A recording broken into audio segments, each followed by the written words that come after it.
Fourth question, the power series summation n is equal to 0 to infinity 2 plus minus 1 power n divided by 3 power n whole power n into x power n converges only for x is equal to 0. Option B for all x belongs to R. Option C only for minus 1 less than x less than 1. Option D only for minus 1 less than x less than or equal to 1. இந்த question பாத்தீங்கன்னா CSIR exam June 2013 ல கேட்டிருக்காங்க. இந்த questionோட answer நீங்க போட்டு பாத்துட்டீங்க அப்படினா answer option C only for x lies between minus 1 and plus 1. Strictly lies between minus 1 and plus 1 என்றது தான் கரெக்ட் ஆன்சர். இந்த ஆன்சர் எப்படி வந்ததுன்றத டிஸ்கஸ் பண்ணலாம்.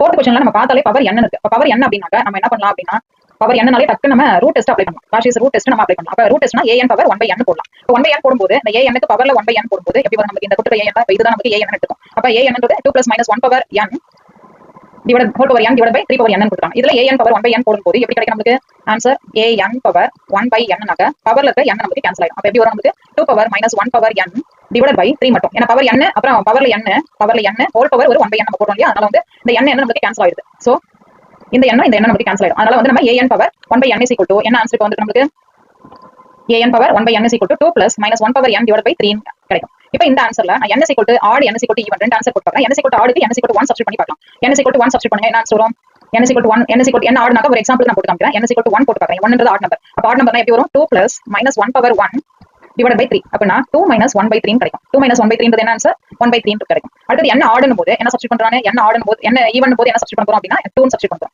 n க்கு 2 சப்ஸ்டிட்யூட் பண்ணும்போது இப்போ 2 plus minus 1 power 2 divided by 3.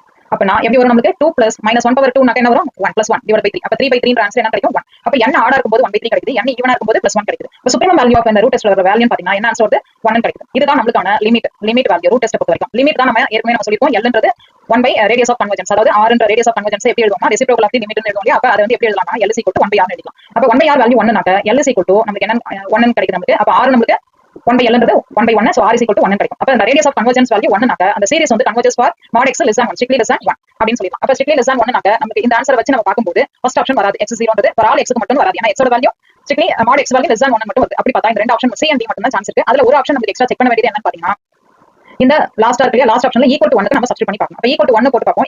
x is equal to 1 இந்த சீரிஸ்ல நம்ம போட்டு பார்க்கும்போது an வேல்யூ நமக்கு என்ன கிடைக்கும் 1 n even 1 by 3 power n add ஆகும்போது சப்போஸ் இந்த இதுல ஜஸ்ட் அப்படியே நம்ம சப்ஸ்டிட்யூட் பண்ணும்போது x க்கு மட்டும் நம்ம 1 சப்ஸ்டிட்யூட் பண்றோம். அப்படி சப்ஸ்டிட்யூட் பண்ணும்போது 1 ன்னு கிடைக்கும். n even ஆகும்போது 1 by 3 power n ஆட் ஆகும்போது ஏன்னா x க்கு 1 சப்ஸ்டிட்யூட் பண்ணும்போது சோ அப்படி பாத்தீங்கன்னா லிமிட் வேல்யூ நம்ம எடுக்கும்போது லிமிட் வேல்யூ நமக்கு என்ன கிடைக்கும் கன்வர்ஜென்ட்னாக்க ஈக்குவல் டு 0 கிடைக்கும். ஆனா இங்க என்ன கிடைக்குது ஈவன் இருக்கும்போது 1 ஆட் ஆகும்போது 1 by 3 power n இந்த மாதிரி கிடைக்கிறதுனால ரெண்டு யூனிட் வேற வருது லிமிட் வேற வருது and அந்த limit value not equal to 0 வரதுனால அந்த summation an is not convergent for x is equal to 1. So d ன்ற ஆப்ஷன் தப்பு. அப்படினா இதுதான் கரெக்ட்னு பாத்தீங்கன்னா option C x lies between strictly lies between -1 and 1 ன்றதுதான் கரெக்ட் ஆன்சர். இந்த ரேடியஸ் ஆஃப் கன்வர்ஜென்ஸ் வச்சு தான் நம்ம வந்து இந்த x ஓட வேல்யூ நம்ம strictly lies between 1 and 1 போடுறோம். நமக்கு ஒரு செக்கிங்காக ஈக்குவல் டு 1 க்கு போட்டு பார்த்தா என்ன ஆன்சர் வரும் அப்படினு பாக்கும்போது லிமிட் வேல்யூ நம்ம நிறைய சொன்ன மாதிரி limit an value equal to 0 நாக்க கன்வர்ஜென்ட் not equal to 0 நாக்க not convergent ன்னு எடுத்துக்கலாம்.